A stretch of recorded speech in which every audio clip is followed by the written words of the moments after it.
Hello बच्चों। बेटा अब हम करने वाले हैं एक्सरसाइज 3.3 का क्वेश्चन नंबर 3 का फोर्थ पार्ट, जो क्या कहता है the taxi charges in A city consist of a fix charge together with the charge for the distance covered for a distance of 10 kilometre the charge paid is ₹105 and for a journey of 15 kilometre the charge paid is ₹155.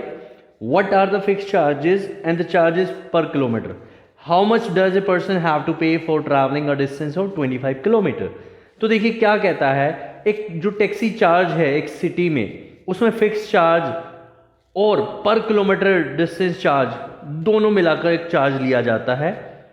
एक distance अगर 10 kilometre का तय किया जाता है तो charge कितना पे किया होता है 105, और 15 किलोमीटर की जर्नी के लिए जो चार्ज पे होता है वो है 155 रुपीज़। तो हमें फिक्स चार्जेस और चार्जेस पर किलोमीटर निकालना है, और एक व्यक्ति को कितना पे करना पड़ेगा अगर वो 25 किलोमीटर के डिस्टेंस या 25 किलोमीटर की दूरी तय करता है। चलिए आइए देखते हैं इस क्वेश्चन को, करते हैं सॉल्व आउट तरह। देखिए तो सबसे पहले हम लोग क्या कर लेते हैं, देखिए हम इसको इस तरीके से करेंगे। देखिए हमने क्या किया, सबसे पहले फिक्स चार्ज मान लिए बेटे। क्या किया, फिक्स चार्ज मान लिया। तो क्या किया हमने, सबसे पहले लेट फिक्स चार्ज, हमने क्या किया अभी, लेट द फिक्स चार्जेस मान लिया हमने, एक्स मान लिया। क्या होगा, एक्स हो गया। एंड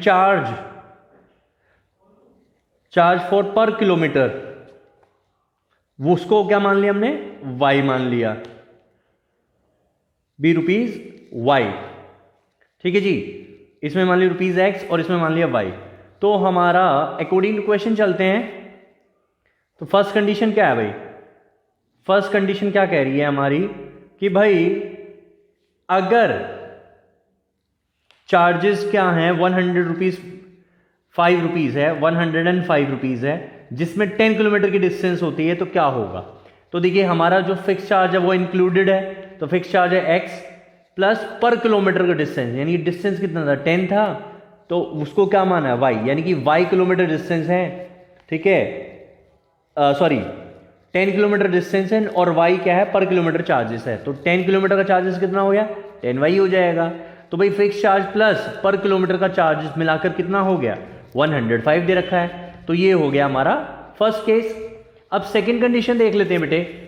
सेकंड कंडीशन में क्या कह रहा है, सेकंड कंडीशन में बोल रहा है कि भाई हम लोग 15 किलोमीटर के डिस्टेंस के लिए 155 पे करते हैं, यानी कि फिक्स चार्ज प्लस 15 हमारा पर किलोमीटर हो गया और वाई इसका चार्ज, तो ये हो गया 155।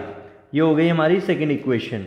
तो अब हम क्या करेंगे बेटे, मैंने आपको पहले ही बताया कि हम कोशिश करते हैं कि छोटा करने की कोशिश करते हैं। तो हम यहाँ से स्टार्ट करते हैं, x की वैल्यू निकाल लेते हैं। ये हो जाएगा 105 माइनस 10y हो जाएगा। तो हम इसको उठा के किस में रख लेते हैं, सेकंड में रख देते हैं, पुटिंग इन सेकंड। क्लियर बेटे। तो ये हो गया हमारा, ये है।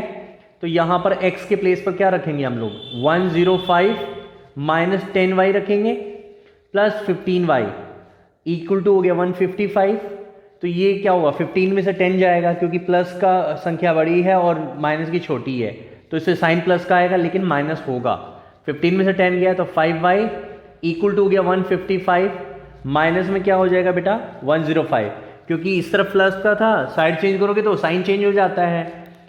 तो ये हो गया बेटे हमारा 50 आएगा यहाँ पर।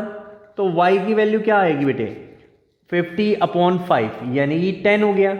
इसका मतलब क्या आया हमारा, y हमारा जो पर चार्जेस निकल गया वो निकल गया 10 रुपीज़ निकल गया। अब हम क्या करेंगे, हमें x चाहिए, पुटिंग इन, हम इसको किस में रख लेते हैं, फर्स्ट में रख लो या इसको थर्ड मान लो, उसमें भी कर सकते हो। तो देखिए क्या होगा, पुटिंग इन फर्स्ट करा हमने, तो ये है x plus 10y equal to 105। तो y के प्लेस पर क्या रखना है, मुझे 10 रखना है। तो ये हो जाएगा बेटा x प्लस 100 इक्वल टू 105। तो x की वैल्यू क्या आ गई बेटे, 5 आ जाएगी। गॉट इट बेटे। तो इसलिए हम लोगों को क्या मिल गया भाई, फिक्स चार्ज मिल गया है। तो फिक्स चार्जेस कितने हो गए, fix charges is ₹5 and charges पर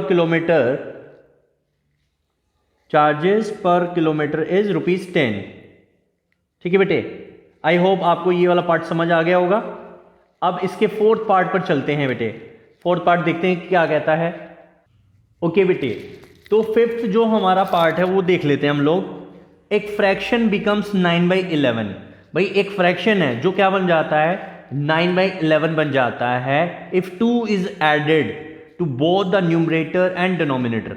यदि 2 इसके अंश में और हर में जोड़ दिया जाए, यानी कि न्यूमरेटर और डिनोमिनेटर में 2 ऐड कर दिया जाए, तो वो फ्रैक्शन क्या हो जाता है, 9/11 हो जाता है। अगर इसमें क्या किया जाता है, 3 ऐड किया जाएगा न्यूमरेटर एंड डिनोमिनेटर दोनों में ही, तो ये क्या बन जाएगा, 5/6 हो जाएगा। तो हमें वो फ्रैक्शन फाइंड करना है। तो देखिए एक फ्रैक्शन में क्या होता है, 2 वैल्यू होती है, एक न्यूमरेटर एक डिनोमिनेटर, जिसको हिंदी में क्या बोलते हैं, भिन्न बोलते हैं। उसमें अंश और हर 2 वैल्यू होती है। ठीक है बेटे, तो हम इस फिफ्थ पार्ट को कर लेते हैं, जरा देखते हैं कैसे होगा। तो हमें क्या करना पड़ेगा भाई, सबसे पहले हमने क्या किया, लेट बी न्यूमरेटर, हमने इसको क्या किया, न्यूमरेटर को क्या मान लिया भाई, बी न्यूमरेटर एक्स मान लिया। Let numerator be x and denominator be y. Denominator को हमने क्या मान लिया बेटे, वाई मान लिया। ठीक है, अब हम क्या करते हैं, अकॉर्डिंग टू क्वेश्चन चल लेते हैं। अकॉर्डिंग टू क्वेश्चन चलते हैं। तो फर्स्ट केस क्या है हमारा, फर्स्ट कंडीशन क्या है बेटे, फर्स्ट कंडीशन ये कह रही है कि अगर हम 2 ऐड कर दे न्यूमरेटर और डिनोमिनेटर में। देखिए नॉर्मली अगर हम लोग कोई भी फ्रैक्शन निकालते हैं तो फ्रैक्शन क्या बन जाएगी, देखिए फ्रैक्शन क्या होगा, अगर x न्यूमरेटर है डिनोमिनेटर y है, तो फ्रैक्शन क्या हो जाता है, फ्रैक्शन बन जाता है x/y, क्योंकि भाई ऊपर क्या आता है न्यूमरेटर, नीचे आता है डिनोमिनेटर। तो इसी अकॉर्डिंग क्या हो गया, अगर मैंने x में 2 ऐड किया और डिनोमिनेटर में भी क्या किया, 2 ऐड किया, तो हमारा फ्रैक्शन क्या बन जाता है, 9/11 बन जाएगा। तो बेटे हम क्या करेंगे, इस 11 को इससे मल्टीप्लाई करेंगे, 9 को इससे मल्टीप्लाई करेंगे, तो ये हो गया हमारा 11 मल्टीप्लाई में x+2 और ये हो गया 9 ब्रैकेट में y+2। आप इसको क्या करोगे, 11 से मल्टीप्लाई कर लोगे, 11x, 11 को 2 से किया 22, 9y, 9 को 2 से करोगे 18। तो x और y वैल्यू को एक तरफ ले लो, ये हो जाएगा 11x, ये इधर आएगा माइनस का 9y, इक्वल टू में हो गया 18 माइनस में 22। तो यानी कि इक्वेशन क्या हो गई हमारी, 9y इक्वल टू -4 आ जाएगा। ये हमारी फर्स्ट केस बन गया। सेकंड कंडीशन क्या होगी हमारी बेटे, सेकंड कंडीशन ये कहती है कि भाई अगर हम न्यूमरेटर में 3 और डिनोमिनेटर में 3 ऐड कर दें तो हमारा फ्रैक्शन क्या बन जाता है, 5/6 बन जाता है। तो सेम चीज़ आपने करनी है, इसको करोगे x से 6 को मल्टीप्लाई करोगे x+3 से और 5 को मल्टीप्लाई करोगे y+3 से। तो ये हमारा हो जाएगा 6 × x+3 इक्वल टू 5 × y+3 होगा।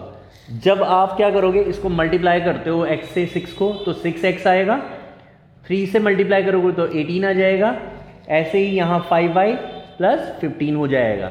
सेम बेटा आपने 6x एंड -5y लिख लेना है, यानी कि जितने भी x y है एक तरफ और जो न्यूमेरिकल वैल्यूज है वो एक तरफ, 15 माइनस में 18।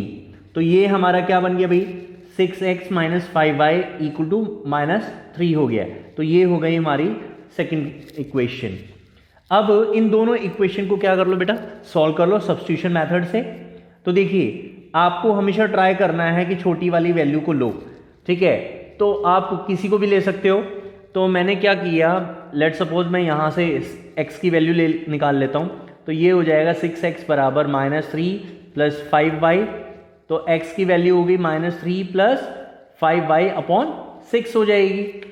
अगर मैं इसको क्या करता हूँ, फर्स्ट में रखता हूँ, पुटिंग इन फर्स्ट, तो क्या होगा हमारा, देखिए फर्स्ट क्या है, 11x - 9y इक्वल टू -4 है बेटे। तो आप क्या करोगे, x के प्लेस पर इस वैल्यू को पुट कर दोगे। तो ये हो जाएगा 11 मल्टीप्लाई में -3 + 5y + 6, यहाँ हो गया -9y इक्वल टू -4। तो यहाँ क्या करोगे आप, 1 मान लोगे और एलशियम ले लोगे। ओके बेटे, अब इसका जब हम एलशियम लेंगे तो क्या होगा, एलशियम 6 आएगा, इसको इससे मल्टीप्लाई करोगे माइनस का 33, 11 को 5y से करोगे तो 55y, माइनस में क्या हो गया 1 है यहाँ पे, यहाँ 6 है, तो 6 को जब 1 से डिवाइड किया जाएगा तो 6 ही आएगा, और फिर 6 को हमें क्या करना होता है 9 से मल्टीप्लाई, तो 6 9 जा 54, तो 54y इक्वल टू -4। तो ये आ जाएगा हमारा, इसके नीचे 1 मान लेते हैं, इसका मल्टीप्लाई इधर, इसका मल्टीप्लाई इधर, तो ये हो गया -33, 55 में से 54 जाएगा तो प्लस का y बचेगा, इधर हो जाएगा 6 4 जा 24 माइनस का 24, तो y की वैल्यू क्या हो जाएगी -24 प्लस 33, यानी कि y की वैल्यू क्या आ गई बेटा 9। तो ये हो गया हमारा y निकल गया। अब आप इसको क्या कर सकते हो, फर्स्ट में रख सकते हो, पुटिंग इन फर्स्ट। तो फर्स्ट क्या है हमारा, फर्स्ट इक्वेशन थी हमारी 11x, ठीक है, प्लस -9y इक्वल टू -4। जरूरी नहीं है कि आप इसको फर्स्ट में रखो, 2 में भी रख सकते हो, जिस मर्जी में रख सकते हो, आंसर निकल जाएगा आपका। तो ये हो गया 11x -9 इंटू 9, ठीक है, इक्वल टू क्या हो गया बेटे -4 हो जाएगा। क्लियर। इसके बाद आप क्या करोगे, तो ये 11x माइनस में 81 इक्वल टू -4, तो 11x बराबर क्या हो गया -4 प्लस में 81, तो यहां आ गया 11x इक्वल टू 77 हो जाएगा। प्लस की वैल्यू बड़ी है और स्मॉल वैल्यू क्या माइनस की है, तो माइनस प्लस माइनस होता है, लेकिन साइन बड़ी वैल्यू का आता है। तो इस तरीके से x की वैल्यू क्या आ गई हमारी 77/11, यानी कि 7 आ गया। तो इस तरीके से हमारी जो फ्रैक्शन क्या बनेगी, भाई फ्रैक्शन क्या हो गया, फ्रैक्शन हो गया जी x/y, तो यानी कि 7/9, that is answer. I hope आपको ये पार्ट समझ आ गया होगा बेटे। ओके बेटे, एक और चीज हम लोग क्वेश्चन नंबर 4 में एक और पार्ट रह गया था, जरा उसको भी देख लेते हैं। क्या था बेटा, इसमें हमें क्या निकालना था, हमें चार्जेस निकालने थे कि अगर कोई डिस्टेंस हो क्या 25 किलोमीटर, अगर कोई डिस्टेंस क्या होता है 25 किलोमीटर होता है, तो उसके लिए क्या होगा, तो ये बन जाएगा x + 25y। तो यहाँ पर x की वैल्यू निकालेंगे तो क्या है x की वैल्यू है 5 + 25 × 10, यानी कि हमें चार्जेस निकालना है। तो ये हो गया 5 + 250 इक्वल टू क्या आ गया 255 रुपीज़, दैट इज आंसर बेटे। तो यही हमें निकालना था इसमें कि भाई 25 किलोमीटर के लिए कितना चार्जेस पे होगा। आई होप ये पार्ट भी आपको क्लियर हो गया होगा। अब चलते हैं हम लोग 6 पार्ट पे। ओके बेटे, अब 6 पार्ट देख लेते हैं। 6 पार्ट क्या कह रहा है हमारा, भाई 6 पार्ट ये कह रहा है 5 years hence the age of Jacob will be 3 times that of his son. 5 years ago Jacob's age was 7 times that of his son. What are their present ages? यानी कि क्या कहता है, 5 साल पहले जो एज थी ना, 5 साल बाद जो जैकब की एज हो जाएगी अपने बेटे की 3 टाइम्स हो जाएगी, और 5 साल पहले जैकब की जो एज थी वो 7 टाइम थी उसके सन की। तो हमें उन दोनों की प्रेजेंट एजेस निकालनी है। तो आई होप ये क्वेश्चन आपको समझ आ गया होगा। तो अब इसको सोल्व कर लेते हैं बेटे। तो सबसे पहले क्या करेंगे हम लोग, हमने क्या किया भाई, सबसे पहले let present age of Jacob, क्या मान लिया हमने कि भाई जैकब जो था x था, x एज का था, ठीक है, x ईयर्स का था, and that of his son क्या मान लिया हमने, b y मान लिया, b y ईयर्स, ठीक है बेटे। तो हमने उसको क्या मान लिया, y ईयर्स मान लिया। तो अब हमारी कंडीशन क्या कहती है, तो देख लेते हैं। फर्स्ट कंडीशन क्या कह रही है, फर्स्ट कंडीशन ये कह रही है कि भाई अब से 5 साल बाद, यानी कि जैकब की एज 5 साल बाद कितनी होगी, x + 5, और जैकब के बेटे की एज क्या हो जाएगी, y + 5 हो जाएगी। यानी कि जैकब अब से 5 साल बाद क्या है, अपने बेटे का 3 टाइम हो जाएगा। तो इसका मतलब क्या है, हमें किस में मल्टीप्लाई करना है भाई, उसके बेटे में, क्योंकि जैकब क्या है, जैकब 3 टाइम है ना, तो इसलिए हमें क्या करना पड़ेगा, उसके बेटे में मल्टीप्लाई करना पड़ेगा। बेटा एक गोल्डन रूल है, जो भी क्या हो थ्राइस हो या ट्वाइस हो तो सामने वाला जो अपोजिट केस है ना उसमें क्या करो, उससे मल्टीप्लाई कर दो और दोनों को इक्वल रख दो, तो एक इक्वेशन हमारी रेडी हो जाती है। तो ये हो गया x प्लस 5, इसको करोगे 3y प्लस 15, तो यानी कि जैकब था 3 टाइम्स, यानी कि ये 5 तो ये 15, इस तरीके से। तो अगर हम इनको इक्वल कर रहे हैं 5 को और 15 को, तो हमें 5 में क्या करना पड़ेगा, 3 से मल्टीप्लाई करना पड़ेगा, बस वही चीज़ हमने किया है। तो ये हो गया x, इस 3y को यहाँ ले आते हैं, माइनस का 3y इक्वल टू 15 माइनस 5, तो ये हो गई x minus 3y equal to 10 हो जाएगा बेटे। तो ये हो गई हमारी फर्स्ट केस। सेकंड कंडीशन क्या कह रहा है बेटे, सेकंड कंडीशन में यूं कह रहा है कि भाई अब से 5 साल पहले, तो 5 साल पहले क्या होगा बेटे, x जैकब की एज है x और 5 साल पहले क्या होगा, -5 हो जाएगा। जैकब की बेटी की क्या होगी भाई, y ईयर्स है, तो 5 साल पहले क्या होगी, y -5, ठीक है बेटे। तो इसने क्या कहा था कि ये जैकब था 7 टाइम, तो हम किस में मल्टीप्लाई कर लेंगे, जैकब के बेटे में। तो ये हो गया x minus 5 equal to 7y, minus में क्या हो जाएगा 35, ठीक है। तो कंडीशन क्या बनेगी, x minus 7y equal to -35 plus 5, तो ये हो गया x minus 7y equal to -13, ये हो गया हमारा सेकंड केस। अब हम क्या करते हैं बेटा, मैंने आपको बताया कि स्मॉल जो भी स्मॉलेस्ट वैल्यू उसको लेते हैं, तो x इक्वल टू क्या हो जाएगा 10 प्लस 3y, इसको हम किस में रख लेते हैं, सेकंड में रख लेते हैं, ठीक है। जब हम इसको सेकंड में रखेंगे तो ये क्या हो जाएगा, यानी कि x के प्लेस पर क्या रखना है 10 प्लस 3y, तो ये हो गया 10 plus 3y minus 7y equal to -30, तो ये हो गया 10 उस तरफ जाएगा, तो ये हो जाएगा 10 इधर कर लेते हैं और 30 को इधर ले आते हैं, तो पॉजिटिव 30 हो जाएगा।